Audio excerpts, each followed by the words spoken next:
Si John Rito, Brad. Ay, salamat, Brad.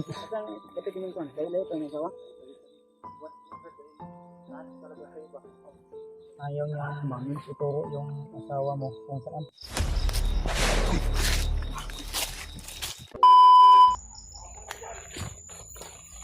Patuloy ako sa paglakbay natin. At medyo malapit na ako sa lokasyon na pag-usapan namin, Kuya Bad.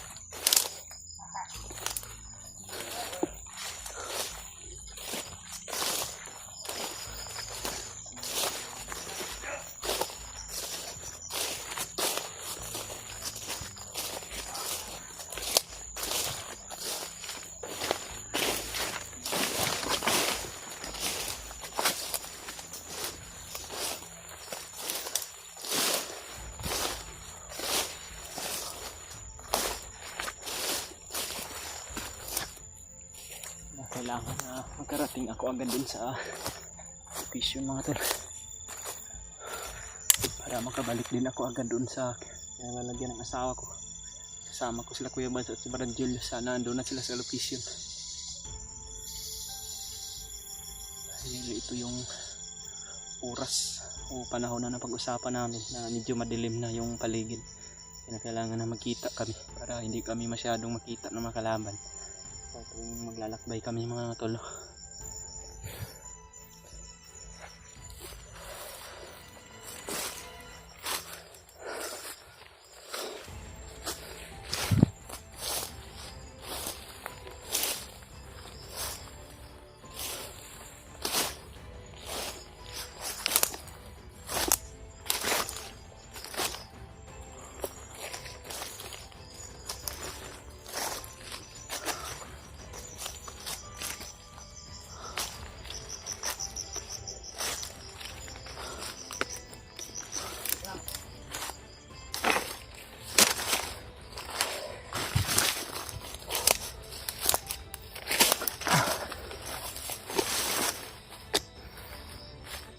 Madilim na po talaga yung paligid, mga tol. At patungo pa rin ako doon sa location na pinag-usapan namin ni Kuya Bad at ni Brad Julius. Marami pong nakabantay kasi, mga tol. Medyo natagalan ako sa paglalakbay. Sana po, mga tol, sabihin niyo po sila Kuya Bad at kay Brad Julius na papunta na ako doon. At sana po kung makauna naman sila doon, hihintayin nila ako. Kung ako man yung makauna doon, hihintayin ko rin sila, mga tol. Para hindi kami magkakuan, mga tol, ba ng kuan. Dahil kinakailangan ko na talaga ng mga tulong nila, mga tol. Dahil sobrang nahihirapan na po talaga ako sa sitwasyon na ganito, mga tol. Parang tumatagal, mga tol, nanghihina ako sa mga nakikita ko sa tuwing makikita yung asawa ko na sumisigaw at nanghihingi ng tulong at wala po akong magawa. Dahil sinubukan ko na naman po gawin yung makakaya ko, mga tol, ngunit wala po akong kakayahan na lumapit na ako lang mag-isa. Dahil naulit ko po sa inyo, mga tol, iiba po ang paghahawak nila sa mga bihag, mga tol. Mas marami po yung nakabantay kung kapamilya naming mga hunter o kagaya naming mga hunter yung nahuhuli. At kung may mga nahuhuli naman sila, mga tol, na galing bayan na hindi namin kaano-ano sa mga hunter, ay ang nakabantay niyan, mga tol, isa ay nasa 3 lang o 4. Ngunit pag kapamilya namin, mga tol, lalo na asawa ko yun, dati akong commander na nag-rider sa kanila, yun yung nasa isip nila, mga tol. At para sa akin naman po ay tama talaga yung ginawa ko, mga tol, dahil sobrang sama talaga ng mga ginagawa nila at hindi dapat na ginagawa yun sa kapwa-tao na namumuhay ng tapat at nagsisilbi sa bayan.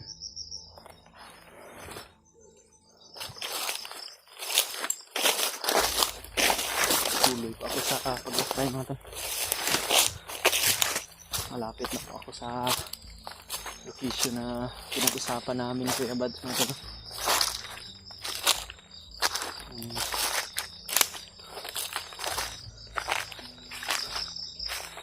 Medyo madilim na po talaga mga tol. Nandito po ako sa tabi ng ilog mga tol.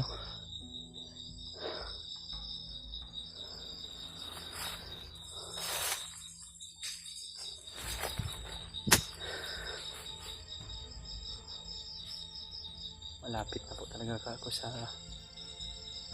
location mga tol. Kinakailangan na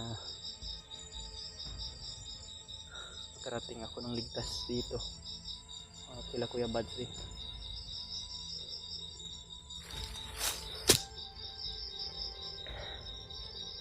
Lagyan ko po ng ilaw yung cellphone ko mga tol dahil sobrang dilim na.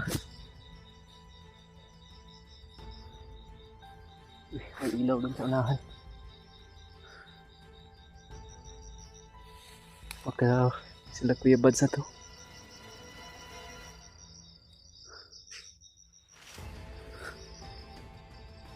Di lang muna ako kumpiyansa mga tol. Baka mga kalaban to.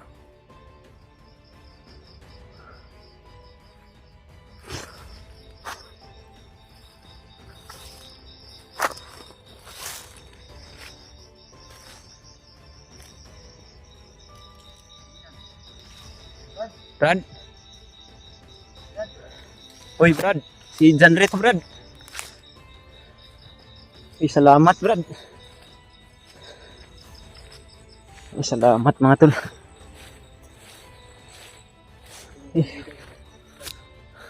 Salamat Brad.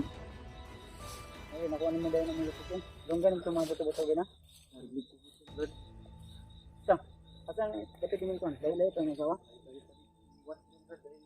Saan ko talaga kayo ba? Hindi ko talaga kakayanin na ako lang mag-isa Brad. Wala mo kayo nakasunod sa mo. Mga nadaanan ko pinatay ko Brad. Inanta tayo ba't dito na ano na mo? Gagawin man dito ko. Ha? May gagas mo ka kasama namin. Hindi daw kami hinuli ang problema. Ayaw niyang ayaw niyang ituro yung asawa mo kung saan. Ang dami nila doon kabantay ba?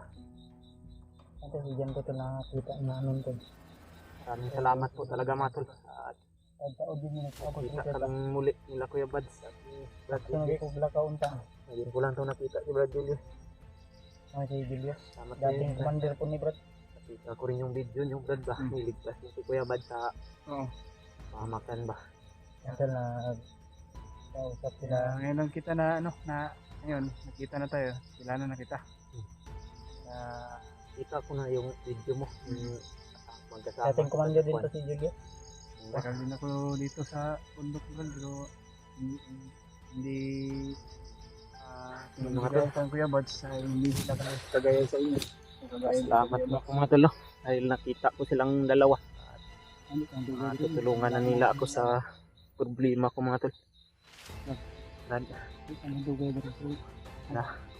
Pagkabiin na yung Kailangan na init na igang. makabalik tayo doon Brad. Kailangan pagkabiin ka dito. Kailipat nila yun ba? Minuta. Pinilit ko talaga na makarating dito para magkita tayo. Kailangan makaproceed sa agad dito. Buti lang ay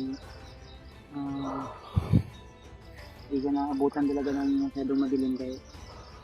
Inabutan ko talaga ng dilim. Alas na kami din dito. Agad. Tumatalo. Salamat po sa Panginoon. Natagpuan ko na yung kasama ko mga tol. Hindi natin kami sa dito. Pinanagan dito.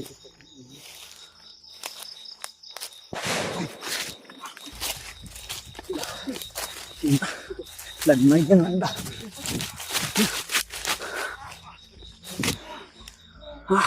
Sobrang lakas ng putok. Kailangan na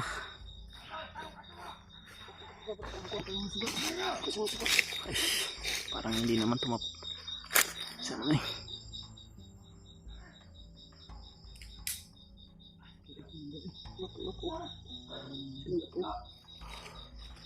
Nabingi ako sa sobrang lakas ng putok.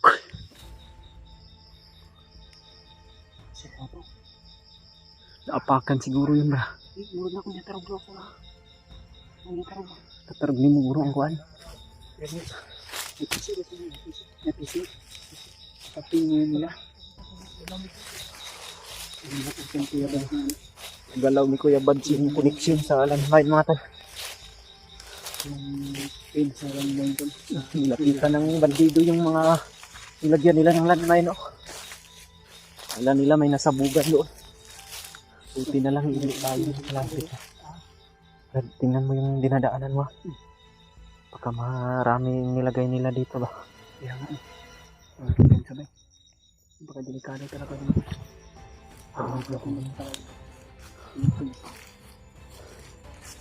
Silipin muna ni Kuya Bads mga tol.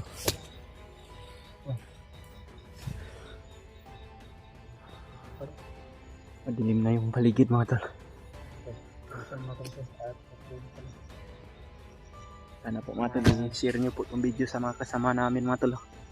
Sabihin nyo po sa kanila na nakita na po kami ni Kuya Bads at ni Sana po tayo Brad Julius. pagkasa natin sa bawat sa atin. Magdasal nyo po kami mga tol na ito sa mga kasama namin. ligtas namin sila ngayon. agad yung asawa ko para tulungan din namin yung kasama namin na si Pidot mga tol. Sana naman tol kung Sana makita rin nila Brad Remart yun. mamisis nyo talaga sila Kuya Remart at sila Julio at Dave para makita kami at magsanit po para mailigtas yung asawa ni Brad Jan. Klaro siya Kaya natin. Brad, Brad Pidot. kita nyo ba si Brad Pidot Brad? Hindi namin nakita nga eh. Walay kasi sila ng asawa ko Brad eh. Ayun. Tara sundan natin si Kuya Bads. Dahil mayroong mga kalaban nyo.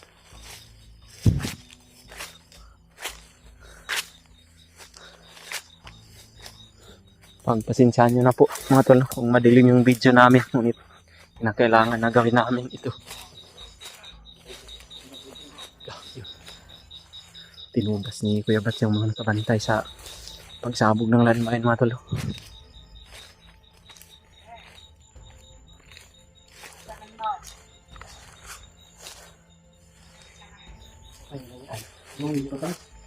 Dalawa. Oh, si Brad. Dua pa buko. Ito ang isa oh.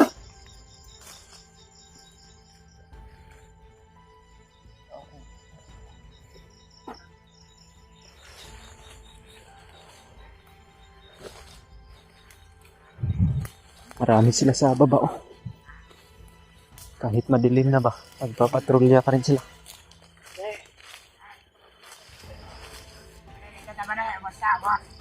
Basta.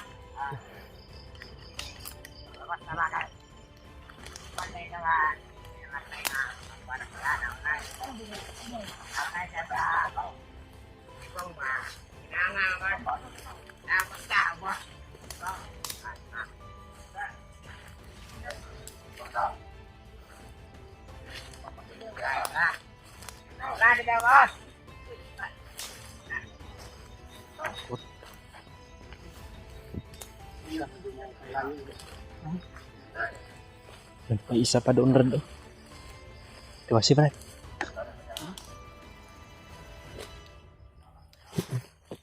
Lihat pa gamay.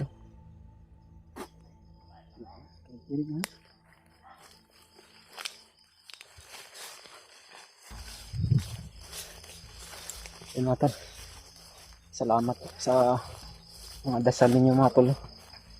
Salamat po talaga ako mga tol at ngayon nakita ko na yung mga kasama ko mga tol, si Kuya Bads at si Brad Julius.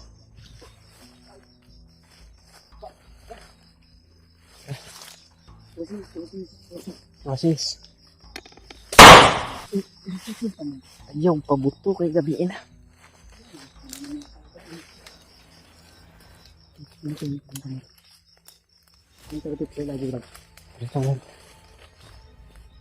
Kumpiyansa dito Brad yung mga inapakan natin ba dahil baka may mga kuan ba koneksyon sa landmine at nagalaw natin. May mga tali kasi silang kuan eh.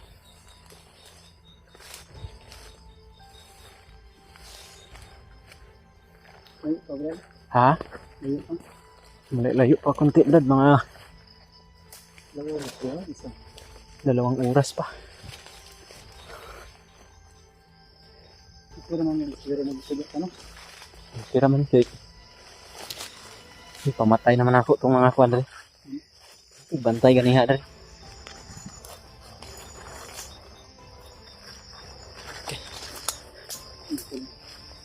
Ulitan, nakatin ka sa ano ito. Pinulog yung walang region. Hintayin kami sa pinsa ko. Mag-ano lang kami. Yung gamba. Makilis kami para po. Sana nga Brad, hindi lumilipat nilang kami. Narinig ko rin sa usapan nila brad. Sana totoo yun na doon daw sila magpapalipas ng kwan. Gabi ba? Ngunit baka hindi ko rin alam kung totoo ba yun. Dahil yung mga isip ng bandido kaiba-iba.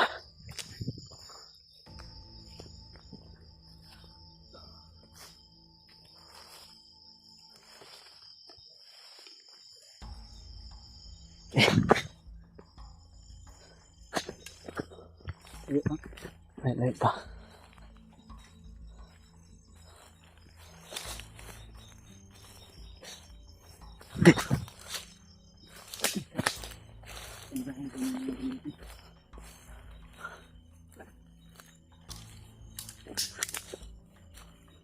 Buang ako lang naman.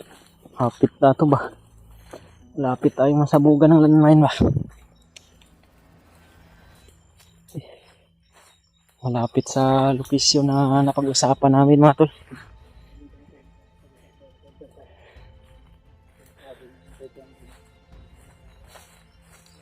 Okay. Hindi ko lang ito. Bukan lang yung